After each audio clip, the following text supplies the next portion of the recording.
If you spend enough time online, you'll notice a loud, ongoing turf war. Boomers argue about workplace respect, millennials defend their boundaries, and Gen Z roasts everyone while reshaping digital culture. But right in the middle of that shouting match is a massive void. The people born between 1965 and 1980, Generation X, are missing from the battlefield. They stay off the firing line and rarely post about their grievances. While other cohorts dominate the discourse, this quiet group occupies the mid to high levels of corporate America. They are the ones actually keeping modern systems functioning on a daily basis.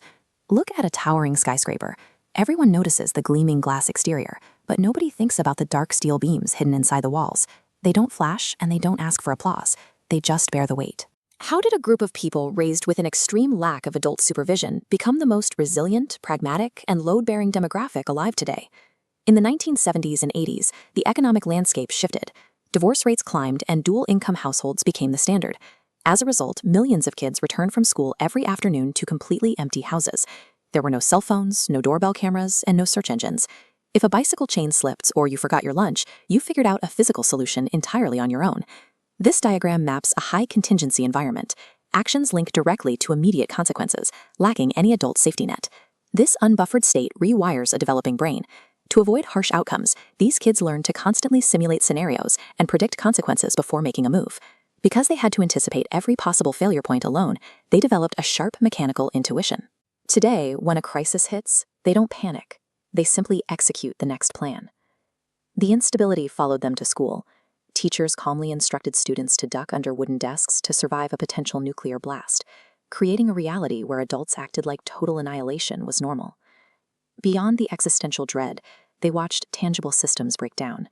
They sat in miles-long lines during gas shortages, and they saw their parents give decades of loyalty to corporations, only to lose their jobs in massive layoffs. Then they gathered in classrooms to watch a schoolteacher launch into space, only to witness a catastrophic national tragedy on live television.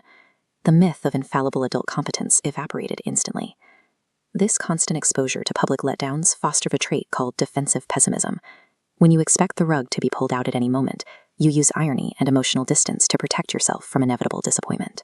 That psychological armor dictates exactly how they operate today. Since they assume systems will eventually fail, they place zero faith in job titles or corporate loyalty. Instead, they rely on their own sheer competence to survive the next crash. They are also the final generation to come of age in a purely physical world.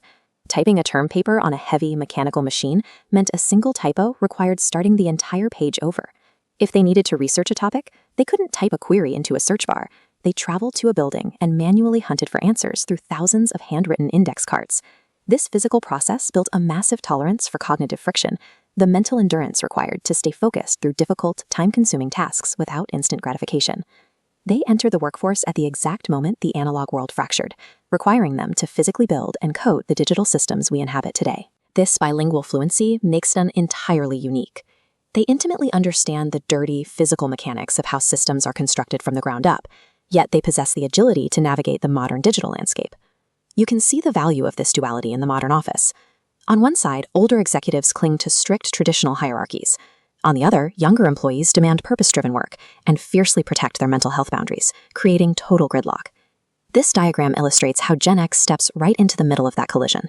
They validate the need for structure to satisfy the old guard, integrate the digital workflows demanded by the new guard, absorb the friction, and translate it into forward momentum.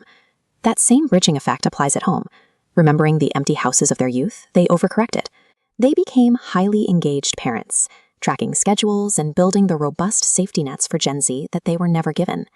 As time moves forward, they remain a historical anomaly.